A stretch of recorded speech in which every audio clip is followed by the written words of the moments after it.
Hello there, you lucky people. This is GamerDan.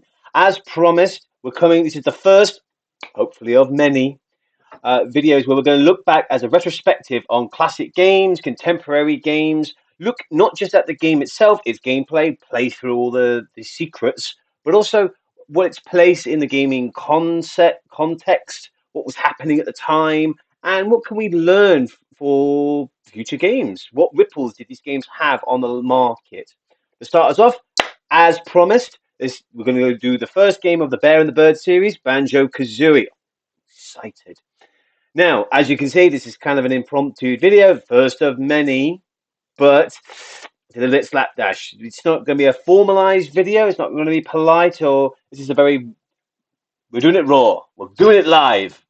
At which point, I have to forewarn you, this is not a formal video. This is me unzipping my head and pouring molten crazy on you. So, grab a poncho, grab a drink, settle in, and we're going to play the first game, Banjo Kazooie. If it works. Yes! Huzzah! Ah. So, even to this day, it still holds up.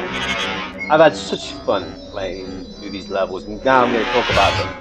Woohoo! It's amazing to think how much this game changed over its developmental cycle. What we now know about it. There he is.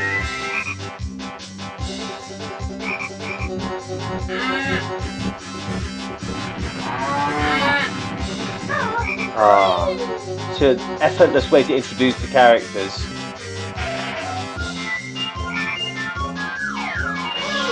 Kudos to Grant Kirkhope, who's the audio designer. He went on to do 007, GoldenEye, Battle Ukulele, Spot, Mario and Rabbids, the friend of the completionist. And as I say, it's really funny to think how this game has changed from its original design, because about halfway through or during the development, the guys at Rare got a chance to see an early version, an early build of Miyamoto's Mario 64. They saw the direction that platformers were going, and they immediately jumped on and then got to work building this, which even now is a great game. 1998. Yeah. I was playing a little bit earlier, and we're going to delete that, start fresh and new. I just wanted to kind of put myself through my paces, learn the basics again. Bye-bye, save. What surprised me is there's no like copy send. There's only the play or erase. That's it. You can't back up your saves. So we're going to watch the video, which, funnily enough, the original idea for the game was a pirate thing. How it gradually warped into a fairy tale analogy, I don't know. And look at that beautiful sprite work. Sorry, polygon work. Those early sharp lines. Oh, the lack of voices was a technical limitation. What they couldn't do was, quite rightly, they didn't have accurate voice recordings. But they did want to have some kind of audio feedback so you can hear the person talking. So they pitched a bunch of different concepts until, boom, came up with this rah rah rah rah. I like this. The inciting incident is the scary old witch realizes, oh, she's not hot. So what's she gonna do? She's gonna steal the cute little girl and make herself hot.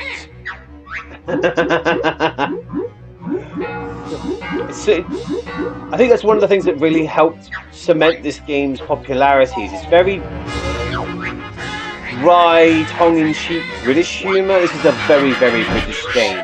Anyone who's ever been or getting involved with the Discworld series will know this is very British. I'm so goddamn proud.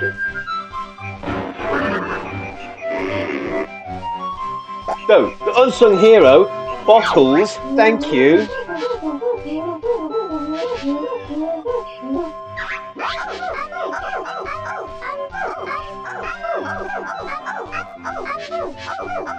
gonna go on an adventure.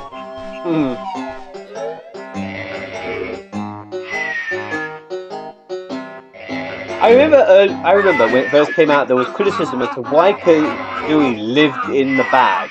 Like, but he actually, the character of Kazooie grew out of conceptual design. And what they wanted was a guy with a backpack who carried his items. That became a bear with a backpack, and then they wanted a double jump, and then they wanted a sprint feature, and they kept thinking, oh, what if these things jump out the backpack? And then by then, they had wings for a double jump, long legs for sprinting, just added a head, and boom, you got yourself a bird. It's no longer a one-man show, it's a duet.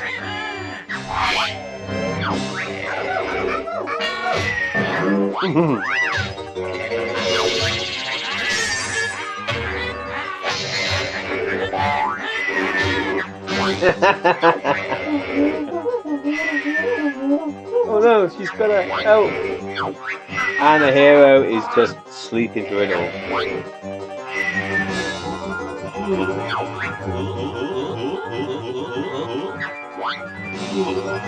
It's funny enough, the lead designer, what's his name? Chris Sutherland, the lead programmer for Banjo Kazooie, is the voice of the bear. He was also he was a veteran of the Donkey Kong Country age. Ah, look at that.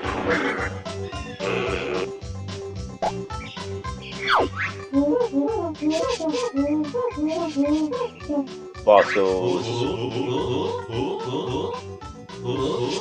The good-natured bear and the foul-tempered bird. It was the odd couple. It was a wonderful juxtaposition of characterizations. Because we got the greatest lines.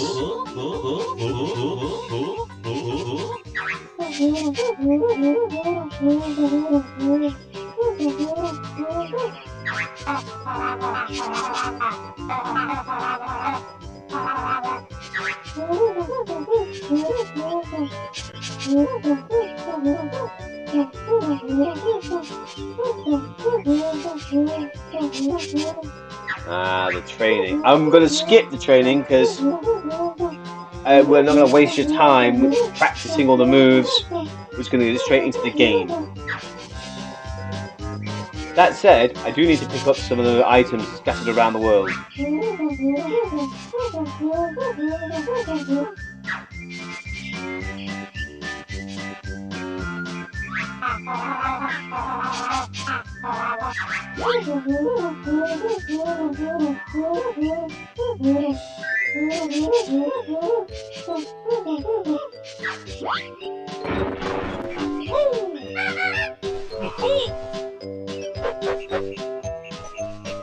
There's the moves, there's the jump. Look at that.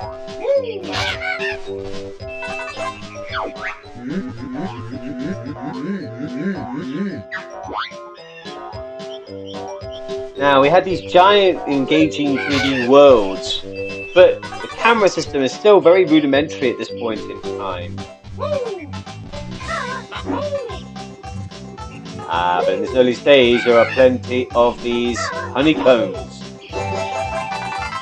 6 of these, expand your life. It's kind of a reward. If you do the training, you get these. But I'm just going to do a quick spin of the initial starting area and cut them all up.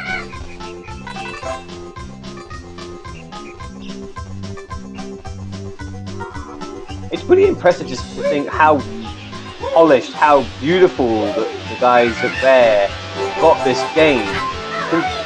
But not too impressive. It's not too surprising considering that Donkey Kong Country was such a success because the company pivoted to 3D graphics quite early on in their inception.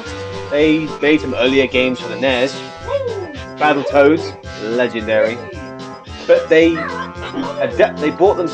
invested a lot of money from those successes of their earlier games in pushing the technology, like the latest technology, then used that in a way that was effective. But it just gave them so much more research, so much more experience using polygonal, using 3D environments. Look at that. smash that enemy, and he literally breaks into pieces. It's a nice touch.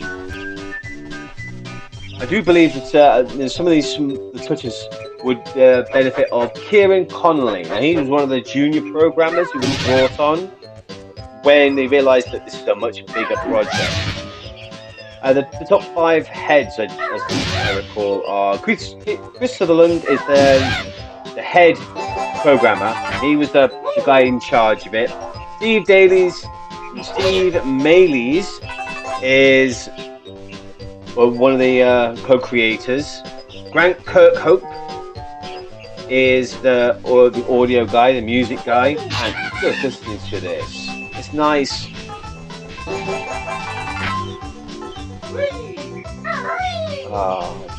Wonderful beat to it. Ed Bryan was a character artist and animator for this one and the sequel. And Gavin Price, amazingly, he was brought in for Banjo Kazooie. And then was brought on as a games tester. He wasn't involved with this one directly. Oh, I struggled with this. The underwater sequences are difficult because if you move Banjo, it's quite slow but accurate. If you push along with Kazooie, you can move a lot faster, but you lose that control. You're shooting forward like a missile. There we go. Up Spiral Mountain.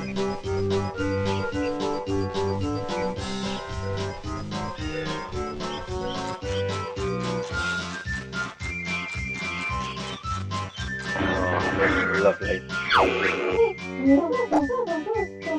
It's an intuitive way to introduce the game.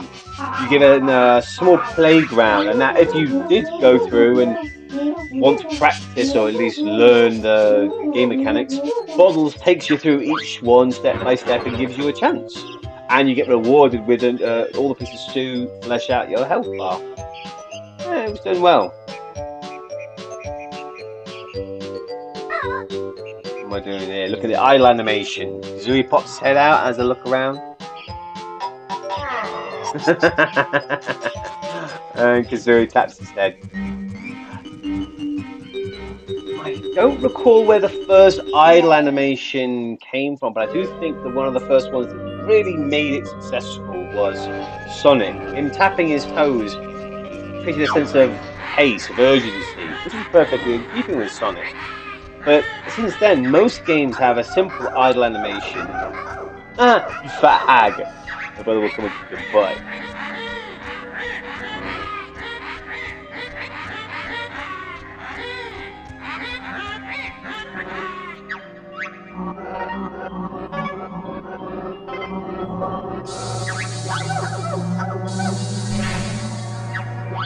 See, while this creates a sense of urgency, like your sister's in the machine, it doesn't make a lot of sense narratively because she'd be literally on the cusp of being warped, of being ruined.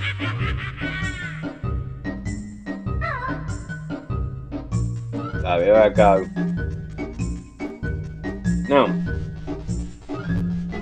that little opening sequence is essentially a training level. The main hub world is this Grunty's dungeon. Castle. Mountain. Gruntilda's mountain. What you have to do is find the pieces to unlock levels. As you can see, find these little these. Now, it does make the jigsaw pieces that Jiggies you find feel a little bit like Power Stars from Super Mario. But it is a novel way of distributing access to future levels. At the beginning, you only need one Jiggy. But at the end, you need like 20 of the damn thing. You only get 10 per level, so you need a couple levels worth to access the final level. Part of the joy of this game will also an infuriating point from time to time is the complexity of the dungeon. And we're going to see in later videos just how difficult it is to navigate your way around and find the levels you want to play in.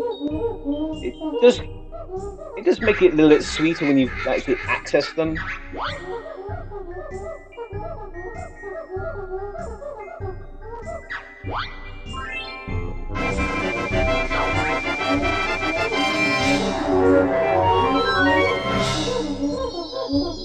Mother's Mountain. Oh, Mother! No. We'll cross that bridge when we get to it.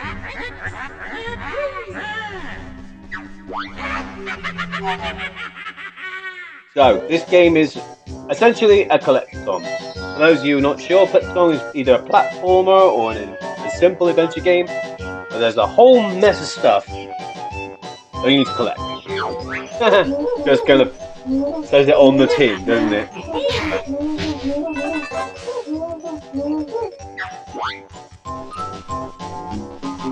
Start off, boom. A little waving guy, Jinjo. 5 of those in the level gets you a jigsaw piece.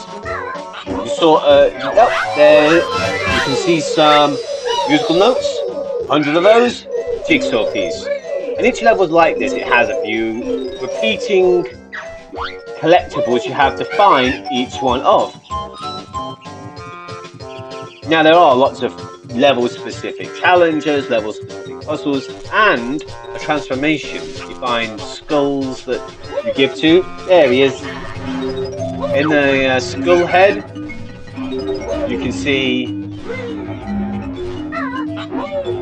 that's Mumbo Jumbo's place. We'll come to him later.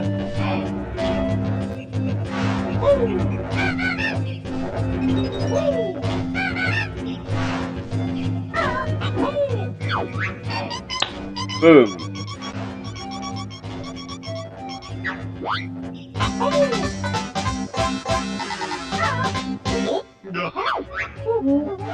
I never got that. Is Kazooie taking the jigsaw because she's greedy? Because that would be in keeping with the character. Or is she swallowing it? It's like a sound effect. Very strange. And am I going to go back? Yeah, there I am. Going for the molehill. Go to each molehill and press B.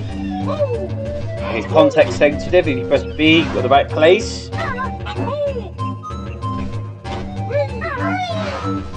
Let me figure this out.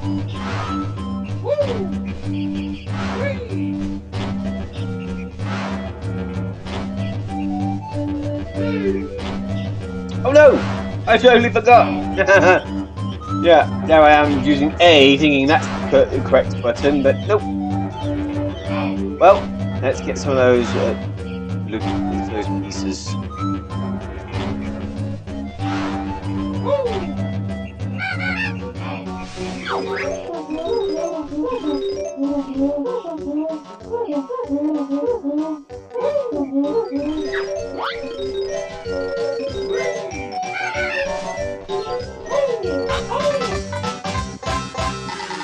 Go down, here they go. What Bottles just said there was that he was hinting to a later skill, and that's quite common. Each world will give you a skill or two, some benefit to help you. Some of them will help you. You're needed in the actual level, but as the game progresses, you have most of the regular skills. You just have to go back and find how earlier skills were used in later context. Well. Windows down, and yeah. I completed this game before, and I mean like completed 100% of everything. So, yeah. But I knew that it's like you get in this itchy, scratchy thing in the back of your brain, you're like, I remember something about this. This was like 2.5 decades ago. Oh god, how's that for a realization? Whew. But all this great background music and diegetic sound. That was a good thing. So There are enemies you can confront and enemies that you can't. Environmental hazards. This was a nice touch because it showed that there are enemies as like the monkey that you can't beat, but you can use. Now Mario had these. Donkey Kong takes it to another level, but one of Rare's later games, Poker's Bad Fur Day. Oh, that is just environmental enemies all the way through. Lots of context sensitivity. But you can see the germination of the idea. They're using the idea a little bit now.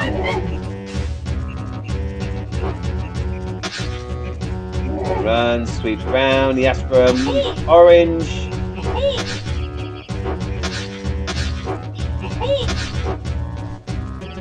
I'm trying to knock the orange out of the tree. Oh look, just climb up.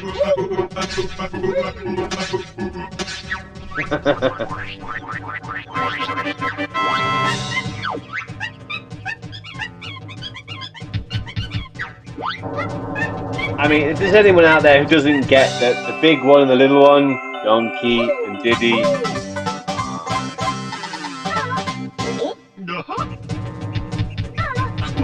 And that's my first ammunition. For eggs.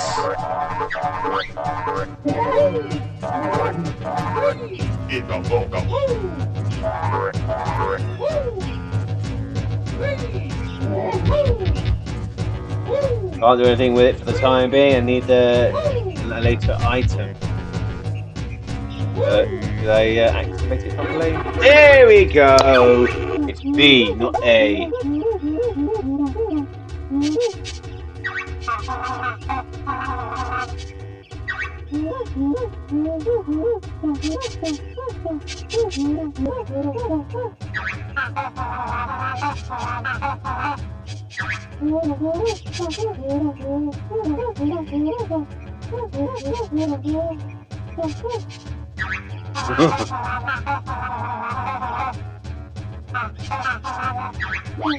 They only use that feature where you have to shoot the eggs backwards a couple of times, but when you're crouching, you can use the first person to aim.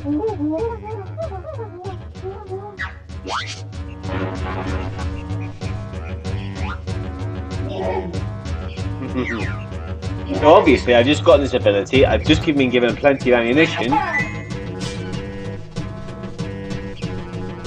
Gotta hit the monkey.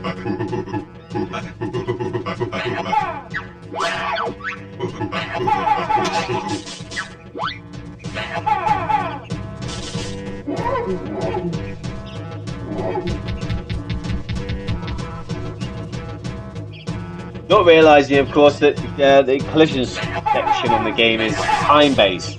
Once they get hit, they actually have to go through an animation cycle, and then boom, then they're free to be hit again. Oh, holding down the A button speeds up the text, but speeds up the voices, makes them sound real weird.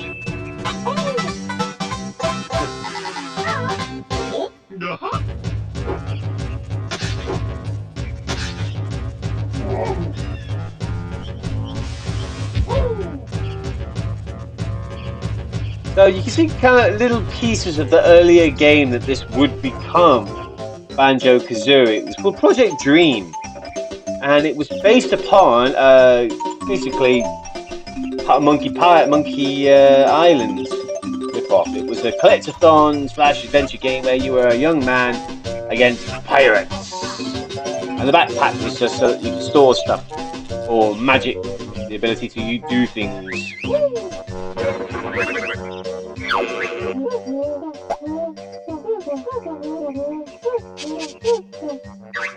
Alan slot.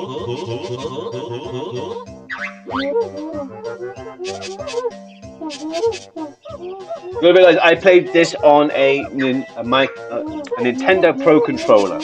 So the C buttons that would be on the classic Nintendo 64 were the right control stick. It's very strange. Well, it's perfectly fine, but still strange. Look at that pixel work there. The distinct lines.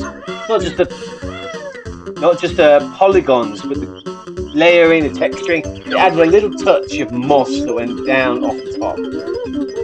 Just great.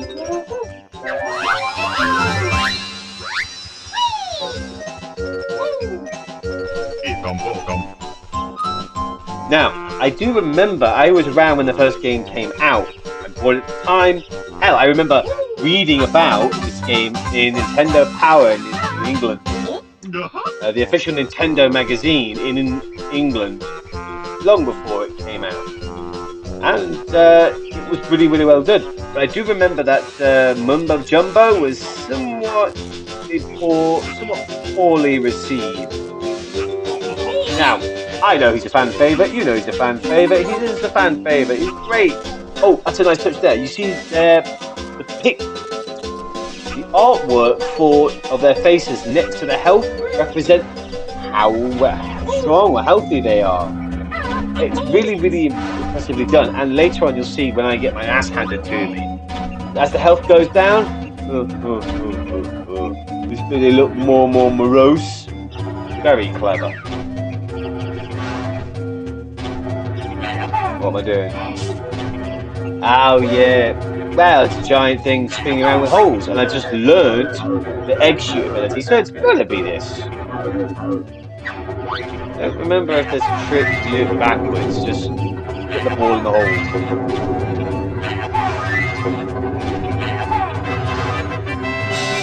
Easy.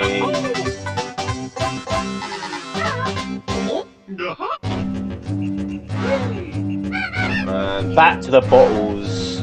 Man, there he is. Go on. What's that?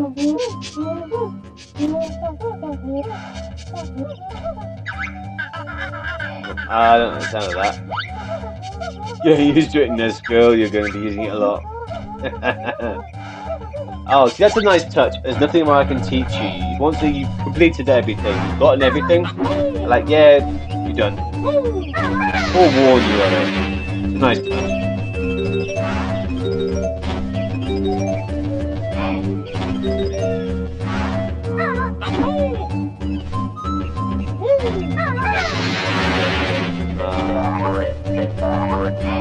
So this slow, methodical, working through the level, breaking everything, collecting everything. Man, it is just...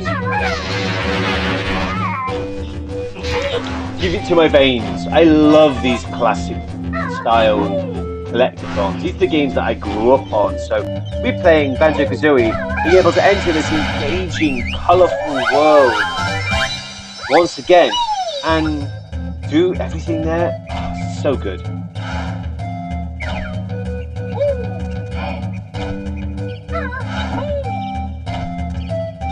Yeah, I shot the gun a little too fast there. I'm going to have to leave, come back, and get the thing to return. That was something that was interesting. Though the game looks great, it has this massive, engaging environment you can run around it. The N64's memory wasn't great. Hell, when they released the sequel, the next big collectible by Rare, Donkey Kong Country 64, they actually had to release an expansion port for the N64. It's a red device that's slotted into the front of the console that expanded RAM, the available RAM, so that you could play more complicated games. Perfect Dark took advantage of it, and Donkey Kong Country required it. You could not play the game without it. It was just so big. And that was when collectathons kind of went overboard. They reached a point where they were just unhealthy. Oh! Yeah, trying to get up. I aggressively overthought this. It was... oh, it's so terrible. As we go through the series, you're going to see me make some just terrible mistakes. But, yeah, it's part of the joy, isn't it? Refining that muscle memory, knowing what you need to do at any one time.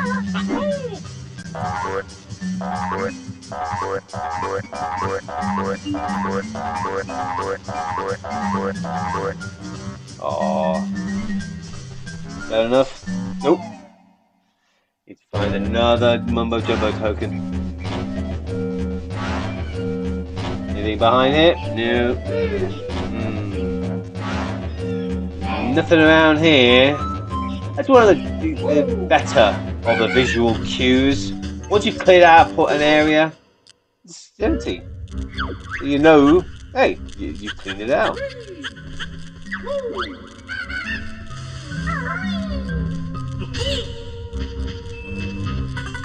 Bye.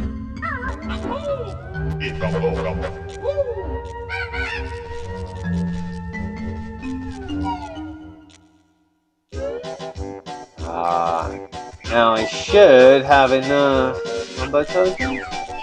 Nope. Going for another wander. I left a lot of valuable resources just sitting around without collecting. I'm to rectify that situation.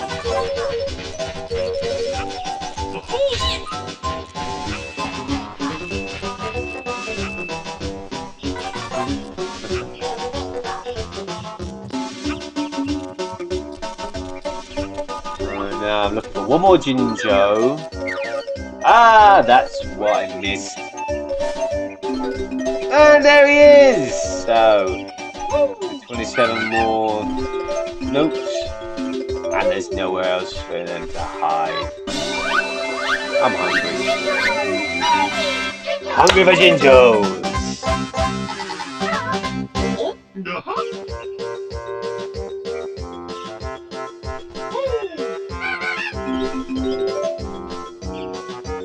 What was interesting for Rare at the time, during the 90s and the early 2000s, their heyday, was it was quite a close-knit group of developers. They would play pranks, they would go out every weekend and go drinking. So they were able to laugh at each other. I mean, Frank Kirkholm alone, he was a bit of a prankster. He went around really stuck it to his mates. Had a bit of fun with them. Oh! The witch thing. What's that witch thing? How do you do butt bash thing? Ah! Of course! Now I remember. Yeah. The levels had connections that interacted with the world as a whole. It really adds to the feeling that this is a livable world, an actual place. Well, I'm running close. I just need to get those remaining notes and find that and be able to transform. Oh, look. There we go.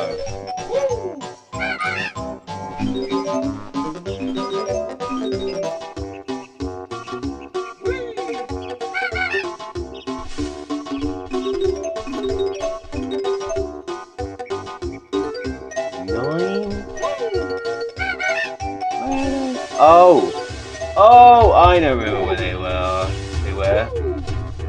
The remaining notes are in the last place I haven't scoured on this level. This is a simple one. It's just the mountainside. But as you saw, there are some bugs around a termite nest, ant nest. There's some bugs around a colony, should we say? And if I recall correctly, Mumbo Jumbo's transforms him into a termite. So, you know, put two and two together. Shut.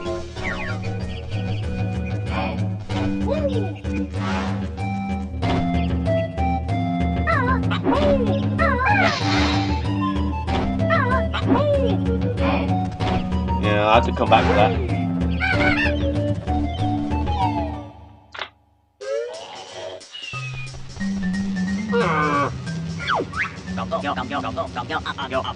Now, I haven't been able to find out which creator came up with the idea of transformation, but I do know that was an early concept that they wanted to include in the earlier iteration, Project Dreams. They wanted the main character to be able to transform at different locations and do different things. And to be fair, it breaks up the monotony. It gives you another way to interact with the world. It doesn't occur in every level, but most.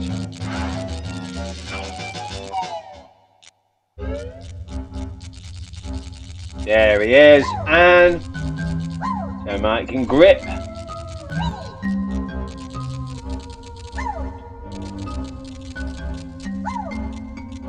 Oh, missed.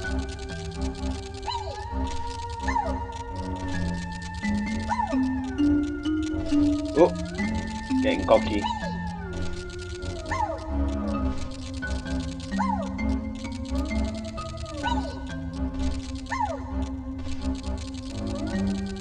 Nice consistently. Oh, look at that! There you are. Go fuck her off.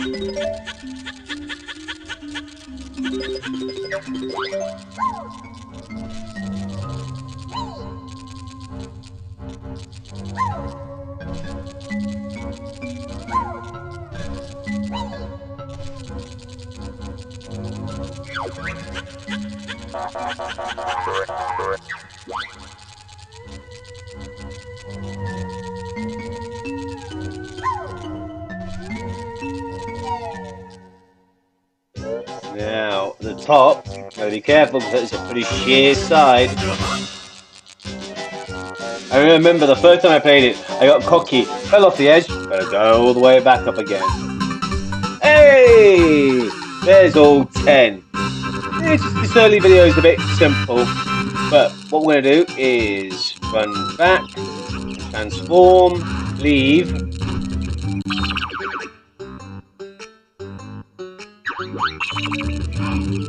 Oh, what am I doing? Oh, I know what I'm doing.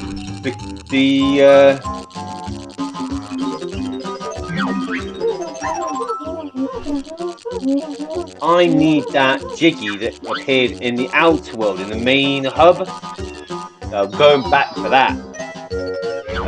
See, method to the madness.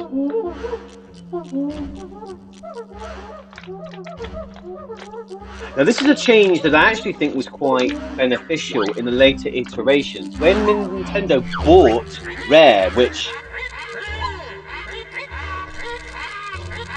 I shouldn't be salty after so long, but in the late 2000s, I think 2008, Nintendo bought Rare to help them create games for the Xbox series.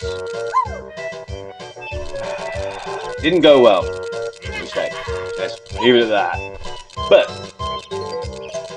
they re-released Banjo Kazooie on Xbox 3D, on the 360. What they changed, they didn't change much about the game. What they did was, as you saw, Bottles mentioned that when you go into a level, the overall total of notes you get, it goes towards a score. And every time you go back in that level, boom, all of them return.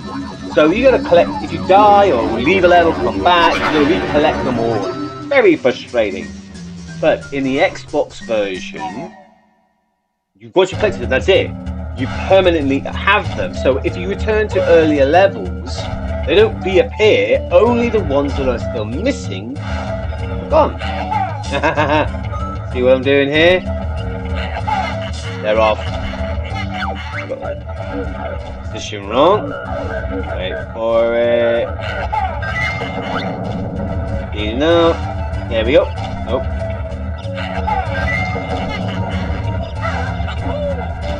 Yeah, not cool enough yet. There you go. Round and around.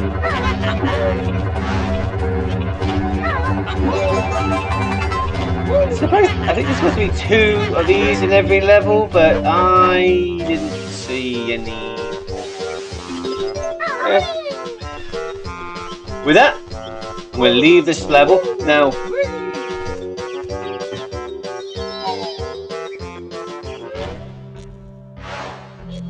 I'm going to end the video here. What each video is going to be 1 level of the main game, but we're going to kind of put a pin in it at this point.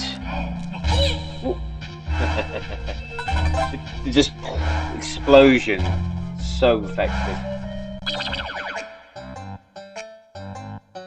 my 11 jiggies, 100 points, save.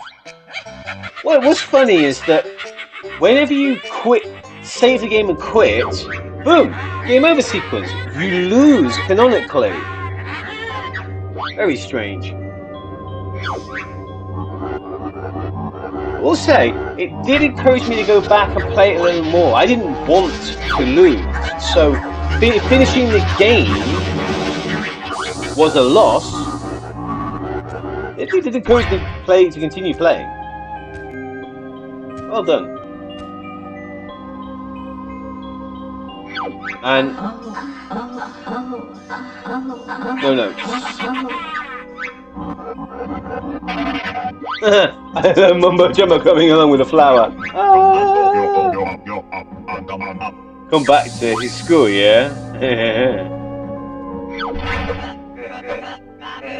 Still wants a word with you, threateningly. Ah.